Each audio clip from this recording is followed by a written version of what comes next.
નમસ્કાર, stock this વીકમાં આપનું સ્વાગત છે અને આ સપ્તાહે કયા શેર્સ ફોકસમાં રહ્યા અને આગળ હવે કયા સંકેતો પર નજર રાખવી જોઈએ એની ચર્ચા સાથે હાજર છું હું ઝરણા આરતી. તો આ સપ્તાહની આપણે વાત કરી લઈએ તો એક નાનું સપ્તાહ રહ્યું અને બજારમાં ઘણા ઉતાર ચઢાવ બાદ સપ્તાહના છેલ્લા દિવસે મોટો ઘટાડો, પરંતુ બજાર વીકલી ધોરણે આપણે જોઈએ તો મિશ્ર કારોબાર કરતા દેખાયા. સેન્સેક્સ અને નિફ્ટી છે લીલા નિશાનમાં ચોક્કસપણે બંધ થતા જોવા મળ્યા છે. તો વાત કરી લઈએ સેન્સેક્સની. આ સપ્તાહમાં 0.33% ટકાની સાથે 76,913 ઉપર સેન્સેક્સનું ક્લોઝિંગ થતું જોવા મળ્યું છે. અને જો નિફ્ટીની અહીંયા આગળથી વાત કરીએ, 0.42% મજબૂતી નિફ્ટીમાં બની 23,997 પર, એટલે કે 24,000ના નીચે આ સપ્તાહમાં આપણને નિફ્ટીનું ક્લોઝિંગ થતું જોવા મળ્યું છે. નિફ્ટી બેંક જોઈએ તો અહીંયા દબાણ બનતું જોવા મળ્યું છે 54,863. એટલે નિફ્ટી બેંકની જો આપણે સાપ્તાહિક ધોરણે વાત કરીએ તો 2% કરતાં વધારેનો ઘટાડો અહીંયા આગળથી નિફ્ટી બેંકમાં થતો જોવા મળ્યો છે. મિડ કેપ અને સ્મોલ કેપ જોઈ લઈએ તો ત્યાં પ્રમાણમાં આપણને મજબૂતી જોવા મળી છે.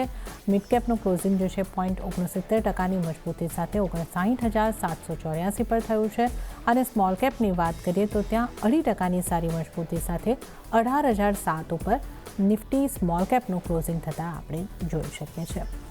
હવે આપણે ઇન્ડાઇસીસ બાદ જો સેક્ટર્સની વાત કરી લઈએ, કયા સેક્ટરનું કઈ રીતનું પરફોર્મન્સ રહ્યું છે.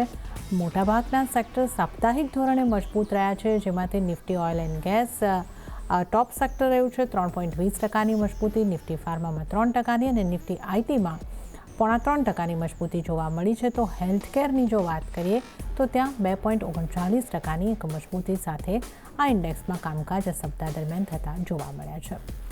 ઘટનાળા જે સેક્ટર્સ રહ્યા છે એ કયા રહ્યા છે જોઈ લઈએ તો પીએસયુ બેંક સૌથી વધારે ઘટાડો દર્શાવી રહ્યું હતું આ સપ્તાહ દરમિયાન 3.73%, એટલે 4.5% જેટલો ઘટાડો નિફ્ટી પીએસયુ બેંકમાં. નિફ્ટી ફાઇનાન્શિયલ્સ પર જોઈ લો 1.85%નું દબાણ આ સપ્તાહમાં બન્યું અને પ્રાઇવેટ બેંક પણ દબાણ સાથે જ આ સપ્તાહ દરમિયાન રહેતી જોવા મળી. 1.63%નું દબાણ નિફ્ટી પ્રાઇવેટ બેંકમાં બનતું જોવા મળ્યું છે. તો આપણે સેક્ટર્સની વાત કરી અને હવે આપણે સ્ટોકની વાત કરી લઈએ કે આ સપ્તાહના ટોપ ગેઇનર અને ટોપ લૂઝર સ્ટોક્સ કયા રહ્યા છે. ગેઇનર્સની સાથે શરૂઆત કરીશું. સન ફાર્મા આ સપ્તાહનો ટોપ ગેઇનર સ્ટોક રહ્યો છે 11.60%ની મજબૂતી સાથે. અને સન ફાર્મા બાદ જો આપણે વાત કરી લઈએ તો ટેક મહિન્દ્રામાં સારી મજબૂતી બની છે. ટેક મહિન્દ્રા 8.47% જેટલો આ સપ્તાહમાં મજબૂત થયો છે. રિલાયન્સ પણ સારી મજબૂતી દર્શાવી 7.76% જેટલી મજબૂતી રિલાયન્સની. અને કોલ ઇન્ડિયાની જો વાત કરીએ તો 5.58% મજબૂત આ સ્ટોક આપણને આ સપ્તાહમાં થતો જોવા મળ્યો છે. ઘટનારા સ્ટોક જોઈ લઈએ. ટોપ લૂઝર કાઉન્ટર શ્રીરામ ફાઇનાન્સનું રહેતું આપણને જોવા મળ્યું છે 7.31%નું દબાણ અહીંયા બન્યું.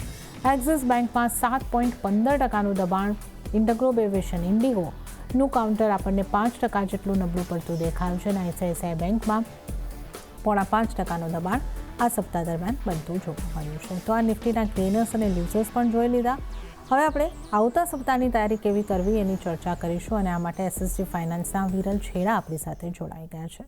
વિરલજી, સ્વાગત છે આપનું સીએનબીસી બજાર પર. અને આ સપ્તાહની આપણે વાત કરીએ તો એક શુક્રવારના દિવસે રજા છે, એક નાનું સપ્તાહ રહ્યું છે, અમુક રિઝલ્ટની ઇમ્પેક્ટ અને થોડા આપણે જે ક્રૂડની કિંમતો વધી છે અને રૂપિયામાં દબાણ બન્યું છે એ બધાની ઇમ્પેક્ટ આપણને બજાર પર ચોક્કસપણે જોવા મળી. પણ નિફ્ટીની વાત કરીએ સાપ્તાહિક ધોરણે થોડી પોઝિટિવિટી સાથે નિફ્ટી બંધ થયું છે 23,997 પર. તો નિફ્ટીની ચાલ આપને હવે આગળ કઈ રીતે લાગી રહી છે અને નિફ્ટી માટે કેવી સ્ટ્રેટેજી અપનાવવાની સલાહ આપશો? Good evening. અગર નિફ્ટી આપણે જોઈએ તો ઓવરઓલ એક રેન્જમાં ટ્રેડ કર્યો હતો. કાલે આપણે જોયું કે એના વીકલી અરાઉન્ડ 24,350 ના આસપાસ હતા અને લાસ્ટના જો લોસ હતા એ વીકલી લોસ હતા અરાઉન્ડ 23,800 ના આસપાસ. ઓવરઓલ પણ અગર જોઈએ તો એને અરાઉન્ડ 23,800 ના આસપાસ પહેલાના લોસ હતા ત્યાં, એટલે સપોર્ટ્સ પણ હતો અને આજે પણ ત્યાં જ સપોર્ટ્સ લઈને ત્યાંથી થોડું પુલબેક આપણને સેકન્ડ હાફમાં જોવા મળ્યું છે. સાથે એનું 20 ડીએમએસ પણ અરાઉન્ડ 23,880 ના આસપાસ હતો અને આજે એના ઉપર હતા એક ક્લોઝિંગ મેચ. એટલે ઓવરઓલ થોડું બહુ પોઝિટિવનેસ આપણને નીચેથી જોવા મળી છે. ઉપરની બાજુ વાત કરીએ તો 24,120 થી લઈને 24,150 ના વચમાં એને માઇનર રેઝિસ્ટન્સ છે. એ બધા ક્રોસ કરીએ તો ફરીથી આપણને 24,300 થી લઈને 24,500 ના લેવલ જોવા મળી શકશે. તો જે હિસાબે અત્યારે મુવમેન્ટ જોઈએ છે, મને લાગે છે કે મંડેના અહીંયાથી થોડું ગેપ અપ પણ તેને અપસાઇડ મુવમેન્ટ આપણને જોવા મળી શકે છે. તો આ લેવલ્સ ને તો અહીંયાથી થોડું કરેક્શન્સ પણ આવે છે, તો બાય કરવાની સલાહ રહેશે. નીચેમાં સ્ટોપ લોસ આપણે અરાઉન્ડ 23,800 ના આસપાસના મૂકી શકીએ અને ઉપરની બાજુમાં ટાર્ગેટ 24,200 થી લઈને 24,300 ના જોવા મળી શકે છે. ઓકે, તો નિફ્ટી ઉપર જે વિરલજીની સલાહ બની રહી છે, બાય કરીને ચાલો, બાય ડિપ્સ કરીને ચાલો, સ્ટોપલોસ તમારે 23,800નો રાખવાનો રહેશે. ટાર્ગેટ 24,200, 24,300ના તમને નિફ્ટી માટે જોવા મળી શકે છે. તો નિફ્ટી ઉપર આવતા સપ્તાહ માટે વિરલજી પોઝિટિવ વ્યૂ રાખી રહ્યા છે. પણ વિરલજી, બેંક નિફ્ટી આપણે જોઈએ તો અંડર પરફોર્મન્સ રહ્યું છે બેંક નિફ્ટીમાં, અને ખાસો ઘટાડો આપણે બેંક નિફ્ટીમાં સપ્તાહ દરમિયાન આવતા જોઈ રહ્યા છે. તો બેંક નિફ્ટી માટે તમે કઈ રીતે સલાહ આપજો? 54,863 પર જે ક્લોઝિંગ થયું છે આ સપ્તાહમાં 2% કરતાં વધારેની નરમાશ છે. તો બેંક નિફ્ટીમાં આગળ શું કરવું જોઈએ? બેંક નિફ્ટી આપણે ઓવરઓલ જોઈએ તો એઝ કમ્પેર ટુ નિફ્ટી આપણે ઘટાડો એમાં સારો જોવા મળે છે. ઓલમોસ્ટ એના જો વીકલી આવ્યા તો ત્યાંથી આપણે 2,000 પોઈન્ટ જેટલું કરેક્શન જોવા મળ્યું છે. ને અત્યારે જોઈએ તો એના જો રિસેન્ટ લોસ હતા પ્રીવિયસ ટાઈમ્સ પણ અરાઉન્ડ 54,300 ના આસપાસ લોસ બનાવીને આજે પણ ત્યાં જ લોસ બનાવીને ત્યાંથી થોડું પુલબેક જોવા મળ્યું છે. આ પ્રાઇવેટ સેક્ટર બેંક્સમાં પણ સારી ગઈ આપણને મુવમેન્ટ જોવા મળી છે. ઉપરની બાજુમાં કરંટ રિસેન્ટમાં જોઈએ તો અરાઉન્ડ 55,250 થી 55,300 વચમાં એનું રેઝિસ્ટન્સ છે. એ બધા ક્રોસ કહે છે તો ફરીથી આપણને 56,000 પ્લસના લેવલ્સ જોવા મળી શકશે. જે હિસાબે એમાં પણ આપણે નીચેથી રિકવરી આવી છે, મને લાગે છે અપસાઇડ મુવમેન્ટ કન્ટિન્યુ કરી શકે છે. તો આ લેવલ્સને તો અહીંયાથી કરેક્શન્સમાં બાય કરવાની જ સલાહ રહેશે. નીચેમાં એમાં પણ સ્ટોપ લોસ આપણે અરાઉન્ડ 55,300 આસપાસ 54,300 આસપાસ મૂકી શકે. ને ઉપરની બાજુમાં ટાર્ગેટ્સ આપણા 55,500 થી લઈને 55,800 રહેશે. ઓકે, તો બેંક નિફ્ટીમાં પણ ખરીદી કરીને ચાલવાની સલાહ છે, ઘટાડે ખરીદી કરીને ચાલવાની સલાહ છે. સ્ટોપલોસ જે છે 54,300નો રાખવાનો રહેશે અને ટાર્ગેટ 55,500ના અહીં આગળથી બની શકે છે. તો નિફ્ટી, બેંક નિફ્ટી બંનેમાં ઘટાડે ખરીદી કરીને ચાલવાની સલાહ અહીં આગળથી બનતી જોવા મળી રહી છે. તો આ આપણે વિરલજીનો ખાસ વ્યૂ લીધો છે નિફ્ટી અને બેંક નિફ્ટી પર. હવે અન્ય નિષ્ણાતો નિફ્ટી માટે કઈ રીતની સલાહ આપી રહ્યા છે એના ઉપર પણ નજર કરી લઈએ. તો આનંદ રાઠી શહેરના જીગર પટેલની સલાહ નિફ્ટી માટે બાય કરીને ચાલવાની બની રહી છે. સ્ટોપલોસ 23,800નો રાખવાનો રહેશે અને ટાર્ગેટ તેઓ 24,300નો જોઈ રહ્યા છે. તો બાય કરીને નિફ્ટી માટે ચાલવાની સલાહ જીગર પટેલ તરફથી બની રહી છે. અને હવે આપણે જોઈશું કે વિદ્યાસાગર ઇન્વેસ્ટમેન્ટના નિશિત દોશી કઈ રીતે સલાહ આપી રહ્યા છે. નિશિત દોશીએ નિફ્ટી 50ના મે ફ્યુચરને કરંટ પ્રાઇસથી ખરીદવાની સલાહ આપી છે, એટલે કે 24,124ની આસપાસથી ખરીદો. ટાર્ગેટ તેઓ જોઈ રહ્યા છે 24,250નો અને સ્ટોપલોસ 24,050નો રાખવાની સલાહ નિશિત દોશી તરફથી મળી રહી છે. તો આજે આપણા ત્રણેય નિષ્ણાતોની સલાહ આવતા સપ્તાહ માટે નિફ્ટીમાં ખરીદી કરીને ચાલવાની બની રહી છે. તો તમામ નિષ્ણાતોની આપણે નિફ્ટીની સ્ટ્રેટેજી તો જોઈ લીધી છે. હવે વિરલ છેડા આપણી સાથે જોડાયેલા છે, એમની સાથે આપણે સ્ટોક સ્પેસિફિક ચર્ચાની શરૂઆત કરીશું. વિરલજી, આપણે શરૂઆત કરીએ સન ફાર્મા સાથે. આ સપ્તાહ દરમિયાન મોટી ડીલની ખબર બાદ આ સ્ટોક સારો મજબૂત થયો અને સાપ્તાહિક ધોરણે 11.5% જેટલી મજબૂતી સન ફાર્માના સ્ટોકે બતાવી છે. ગ્લેનમાર્ક ફાર્માનો સ્ટોક પણ આ સપ્તાહ દરમિયાન ચર્ચાતો રહ્યો. તો આ સ્ટોક્સ આપને કેવા લાગે છે? ફાર્મામાંથી અન્ય કોઈ કાઉન્ટર પણ જો આપને પસંદ આવતું હોય તો એ પણ જણાવશો. ફાર્મા સેક્ટરમાં જોઈએ તો સન ફાર્મા અત્યારે પણ સારું દેખાઈ રહ્યું છે ને એ સાથે આપણે ગ્લેનમાર્ક ફાર્મા અને ઓર્બિંદો ફાર્મા એ બંને સ્ટોક પણ સારા દેખાઈ રહ્યા છે.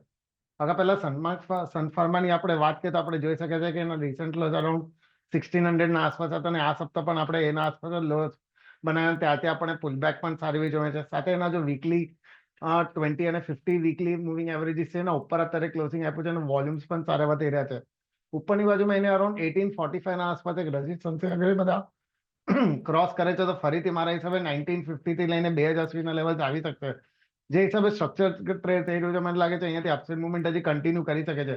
તો આ લેવલ્સ નહીં તો અહીંયાથી ઘટાડો પણ આવે છે, ફરીથી 1750 ને બધા લેવલ્સ આવે છે. તો મારા હિસાબે આ લેવલ સારા રહેશે બાય કરવા માટે. મીડિયમ ટુ લોંગ ટર્મ માટે ટાર્ગેટ્સ મારા હિસાબે 1950 થી 2,000ના રહેશે. તો બાય કરીને ચાલી શકે છે. નીચેમાં સ્ટોપ લોસ અરાઉન્ડ 1,600ના પછી મૂકી શકે છે. ગ્લેનમાર્ક ફાર્માની પણ વાત કરીએ તો કરન્ટલી જોઈએ તો ઓલ ટાઈમ હાઈ પર ટ્રેડ કરે છે અને છેલ્લા 4 મહિનાનો અગર ચાર્ટ જોઈએ તો almost cup and handle pattern ફોર્મેશન્સનું આપણે બ્રેકઆઉટ જોવા મળ્યું છે અને વોલ્યુમ્સ પણ સારા વધી રહ્યા છે. લાગે છે અહીંથી અપસાઇડમાં આપણને 2,700 થી 2,800ના લેવલ્સ મીડિયમ ટર્મમાં જોવા મળી શકે છે. તો આ લેવલ્સની તો અહીંયાથી ઘટાડો પણ આવે છે તો બાય કરવાની સલાહ રહેશે. સ્ટોપ લોસ આપણે અરાઉન્ડ 2,100 એમાં મેન્ટેન કરી શકે છે.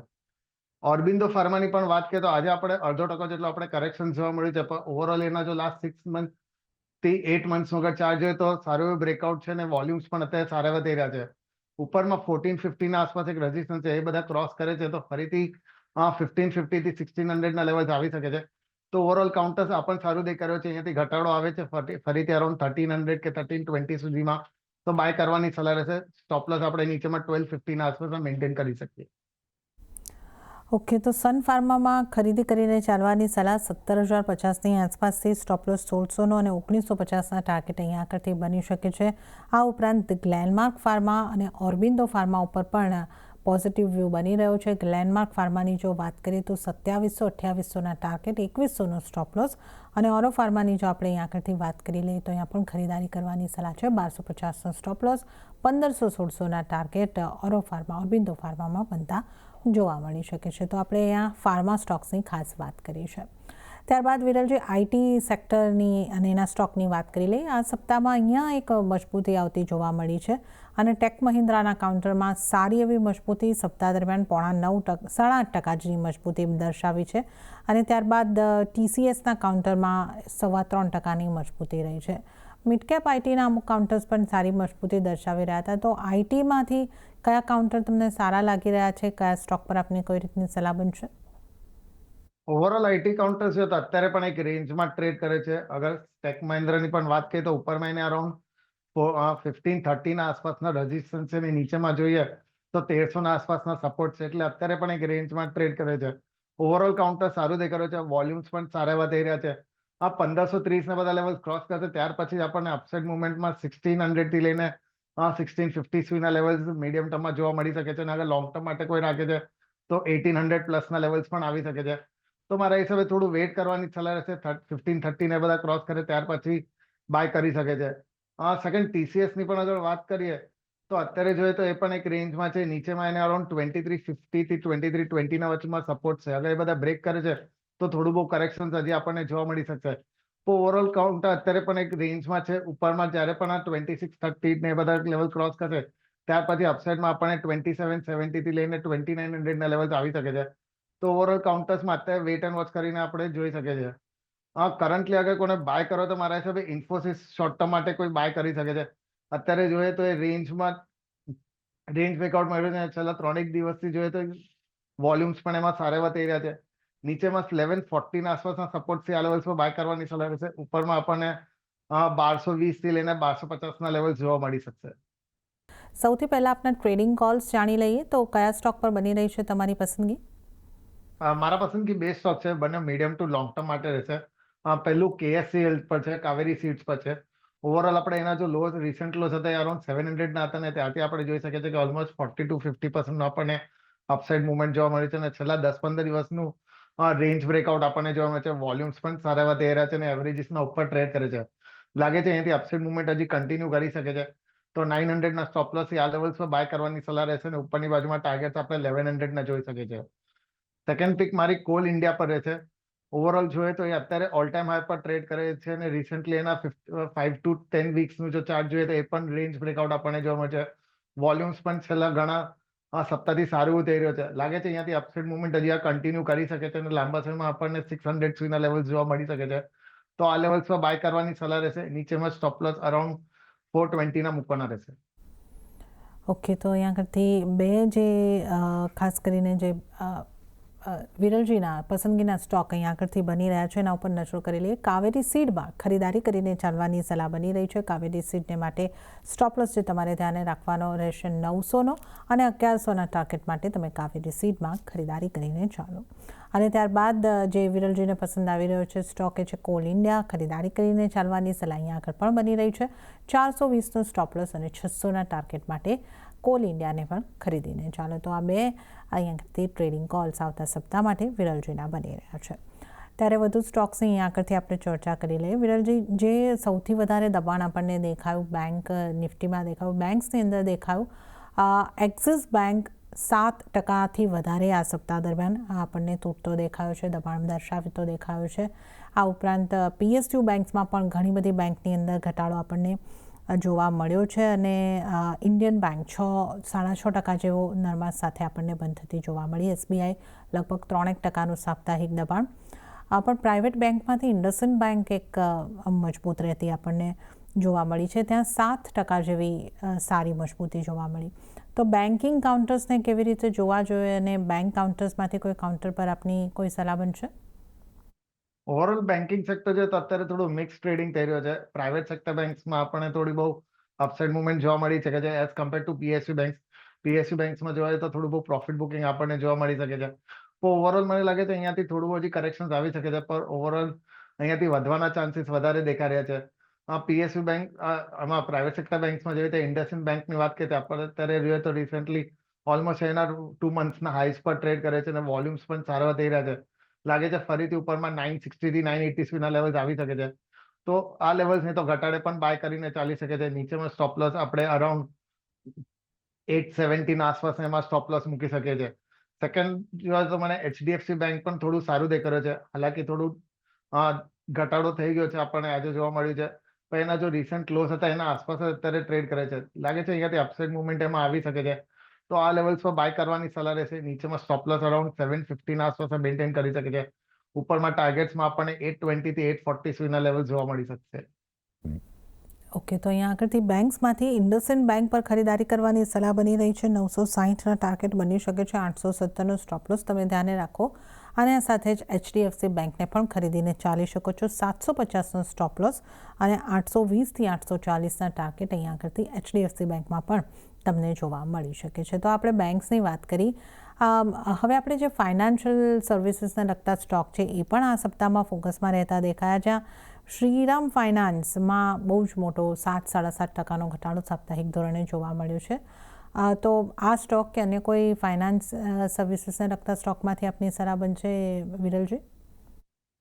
શ્રીરામ ફાઇનાન્સની વાત કરીએ તો એના જો રિસન્ટ હાઈસ હતા અરાઉન્ડ ઓલમોસ્ટ 1062 હતા અને ત્યાંથી આપણે 10% કરેક્શન જોવા મળી ગયું છે.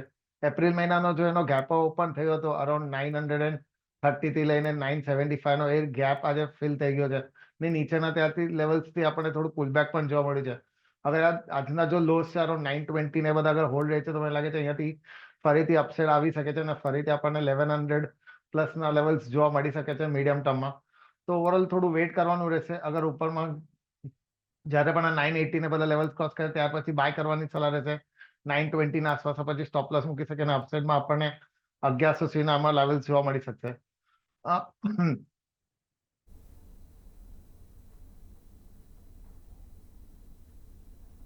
ઓકે, તો આપણે અહીંયા આગળથી જે ફાઇનાન્શિયલ સ્ટોક્સ છે એની વાત કરી. શ્રીરામ ફાઇનાન્સ ઉપર આપણે અહીંયા આગળથી ખાસ કરીને વ્યૂ લીધો છે અને આ ઉપરાંત અન્ય સ્ટોક્સ જે આ સપ્તાહમાં ફોકસમાં રહ્યા એની વાત કરી લઈએ. વેદાંતા ડીમર્જરને કારણે આ સપ્તાહમાં એક ફોકસમાં રહેતો જોવા મળ્યો છે. ડીમર્જરને કારણે આ સ્ટોકમાં આ સપ્તાહ દરમિયાન ખાસો ઘટાડો જોવા મળ્યો છે. વેદાંતામાં હવે આપ કઈ રીતે જોઈ રહ્યા છો અને કઈ રીતની તમારી સલાહ બનશે? ઓવરઓલ કાઉન્ટર્સમાં અત્યારે પણ સારું દેખાઈ રહ્યું છે. અગર અહીંયાથી ઘટાડો આવે છે, અગર 250 ને બધા લેવલ્સ પણ આવે છે તો બાય કરવાની સલાહ રહેશે. અપસાઇડમાં મને લાગે છે ફરીથી આપણને 350 પ્લસના લેવલ્સ જોવા મળી શકશે. ઓકે, તો ઓવરઓલ સારું કાઉન્ટર છે અને અહીંયા 350 સુધીના ટાર્ગેટ આપણે જોઈ શકીએ છીએ. તો આપણે વેદાંતાની અહીંયા આગળથી ખાસ કરીને વાત કરી છે. આ ઉપરાંત આ રિલાયન્સના સ્ટોક પર નજર કરી લઈએ. અહીંયા એક સારી ખરીદારી સપ્તાહ દરમિયાન આવતી દેખાઈ અને હવે આ સ્ટોક 1400ની ઉપર સસ્ટેન થતો લાગી રહ્યો છે અને આ સપ્તાહની જો આપણે વાત કરીએ તો અહીંયા પણ સારી એવી મજબૂતી જે છે એ આપણને જોવા મળી છે. 0.8% જેવી સાપ્તાહિક મજબૂતી રહી છે. તો રિલાયન્સ પર આપની કઈ રીતની સલાહ બનશે? ઓવરઓલ કાઉન્ટર સારું દેખાઈ રહ્યું છે. વોલ્યુમ્સ પણ આપણે જોઈએ તો સારા એવા થઈ રહ્યા છે અને નીચેના જો લોસ હતા અરાઉન્ડ 1290 ને બધા સારા એવા સપોર્ટ્સ લીધો છે અને ત્યાંથી આપણે પુલબેક પણ જોવા મળે છે. ઉપરમાં 1450 ને બધા ક્રોસ કરશે ત્યાર પછી મુવમેન્ટ પણ આપણને ફાસ્ટ જોવા મળી શકે છે. તો લોંગ ટર્મ માટે પણ કોને બાય કરો તો મારા આ લેવલ્સ પણ સારા દેખાઈ રહ્યા છે. અપસાઇડમાં ફરીથી આપણને 1550 થી 1600 સુધીના લેવલ્સ આવી શકે છે. તો ઓવરઓલ કાઉન્ટર સારું દેખાઈ રહ્યું છે. 1290 ના સ્ટોપ લોસ આપણે બાય કરીને ચાલી શકીએ છીએ. ઓકે, તો રિલાયન્સમાં ખરીદી કરીને ચાલવાની સલાહ બની રહી છે. 1500થી 1600ના ટાર્ગેટ અહીંયા આગળથી બની શકે છે. 1290નું સ્ટોપ લોસ તમારે ધ્યાને રાખીને ચાલવાનું રહેશે. એની સાથે જ એક ડિસ્ક્લોઝર આપને જણાવી દઈએ કે આપ જે ચેનલ જોઈ રહ્યા છો CNBC બજાર, એનો કાર્યભાર નેટવર્ક 18 સંભાળે છે અને આ ચેનલથી મળતા આર્થિક લાભ રિલાયન્સ ઇન્ડસ્ટ્રીઝને મળે છે. તો ડિસ્ક્લોઝર બાદ વધારે સ્ટોક્સની ચર્ચા તરફ જો આપણે આગળ વધીએ. ઇન્ટરગ્લોબ એવિએશનના કાઉન્ટરમાં સપ્તાહમાં 5% જેટલો ઘટાડો નોંધાયો છે. ઇન્ટરગ્લોબ એવિએશનના ચાર્ટ આપને કઈ રીતના લાગી રહ્યા છે વિરલજી? કાઉન્ટર અત્યારે પણ વીક દેખાઈ રહ્યો છે. વોલ્યુમ સાથે સેલિંગ પ્રેશર અત્યારે પણ મેન્ટેન કરી રહ્યો છે. લાગે છે નીચેમાં 4150 થી 4000 4100 સુધીના લેવલ્સ આવી શકે છે. તો અત્યારે થોડું વેટ એન્ડ વોચ કરવાની જ સલાહ રહેશે. વેટ એન્ડ વોચની સલાહ ઇન્ટરગ્લોબ એવિએશનમાં બની રહી છે. એક દિવ્યાની ઇન્ટરનેશનલ આ કાઉન્ટરની પણ આપણે વાત કરી લઈએ. આ કાઉન્ટરમાં આ સપ્તાહમાં ખાસી મજબૂતી, લગભગ 16% કે એના ઉપરની સાપ્તાહિક મજબૂતી આ કાઉન્ટરે દર્શાવી છે. તો આના ચાર્ટ તમને કઈ રીતના લાગી રહ્યા છે? ઓવરઓલ કાઉન્ટર જોઈએ તો અત્યારે સારું દેખાઈ રહ્યું છે. એનો જો રિસન્ટ ક્લોઝ હતા અરાઉન્ડ 91 ના આસપાસ હતા અને ત્યારથી આપણે જોઈએ તો ઓલમોસ્ટ અરાઉન્ડ 30-40% જેટલું આપણને રાઇઝ મળી ગયું છે. વોલ્યુમ્સ પણ આ સપ્તાહમાં સારા એવા થઈ રહ્યા છે. લાગે છે અપસાઇડમાં આપણને 140 થી 150 સુધીના લેવલ્સ આવી શકે છે. તો આ લેવલ્સ તો અહીંયાથી થોડું ઘટાડો આવે છે. ફરીથી 115-110 ના વચમાં તો બાય કરવાની સલાહ રહેશે. નીચેમાં સ્ટોપ લોસ આપણે અરાઉન્ડ પછી 100 ના આસપાસના મૂકી શકીએ અને અપસાઇડમાં ટાર્ગેટ્સમાં 140 ના આસપાસ જોઈ શકીએ છીએ. ઓકે, દિવ્યાની ઇન્ટરનેશનલમાં ખરીદારી કરીને ચાલવાની સલાહ. 100નો સ્ટોપ લોસ 140 અહીંયા આગળથી આપણે ટાર્ગેટ બનતા જોઈ શકીએ છીએ. તો ખરીદારી કરીને ચાલવાની સલાહ બની રહી છે. આ ઉપરાંત MCXના કાઉન્ટરને પણ ડિસ્કસ કરી લઈએ. 7-7.5% મજબૂતી આ કાઉન્ટરે પણ બતાવી છે. MCX આપને કેવું લાગે છે? ઓવરઓલ કાઉન્ટર સારું છે. ઓલ ટાઈમ હાઈ પર ટ્રેડ કરે છે. જ્યાં સુધી નીચેમાં 2700 ને બધા લેવલ્સ બ્રેક નથી કરતો ત્યાં સુધી ટ્રેન્ડ એનું કન્ટિન્યુ રહી શકે છે. તો અપસાઇડમાં આપણે જોઈએ તો અરાઉન્ડ 3200 થી 3500 ના લેવલ્સ પણ આવી શકે છે મીડિયમ ટર્મમાં. તો આ લેવલ્સને તો ઘટાડે બાય કરીને ચાલી શકે છે. 2700 ના સ્ટોપ લોસ મેન્ટેન કરવાનું રહેશે. ઓકે, ઘટાડે ખરીદી કરીને ચાલો અને ખાસ જણાવેલા સ્ટોપ લોસને ધ્યાને રાખીને ચાલવાની સલાહ MCX ઉપર બની રહી છે. ઓવરઓલ એક સારું કાઉન્ટર ખરીદી કરીને ચાલી શકો છો. અને ત્યારે જ આપનો આભાર વિરલજી. અને આ તમામ સ્ટોક્સ અંગે આપણે ચર્ચા કરી છે. તો સૌથી પહેલાં આપનું ડિસ્ક્લેમરની જાણી લઈએ. જે પણ સ્ટોક આપણે ડિસ્કસ કર્યા પર્સનલ હોલ્ડિંગ કેના પણ નથી, પણ કંપનીના ક્લાયન્ટ અને એસોસિએટની હોઈ શકે છે. જી વિરલજી, આપનો આભાર અમારી સાથે જોડાવા બદલ અને તમામ Thank you. સ્ટોક્સ અંગે ચર્ચા કરવા બદલ. તો આ સાથે જ સ્ટોક ધીસ વીકમાં હાલ પૂરતું આટલું જ. હાલ મને પણ આપશો રજા. વધુ અપડેટ અને સમાચારો માટે આપ જોતા રહો CNBC બજાર. નમસ્કાર.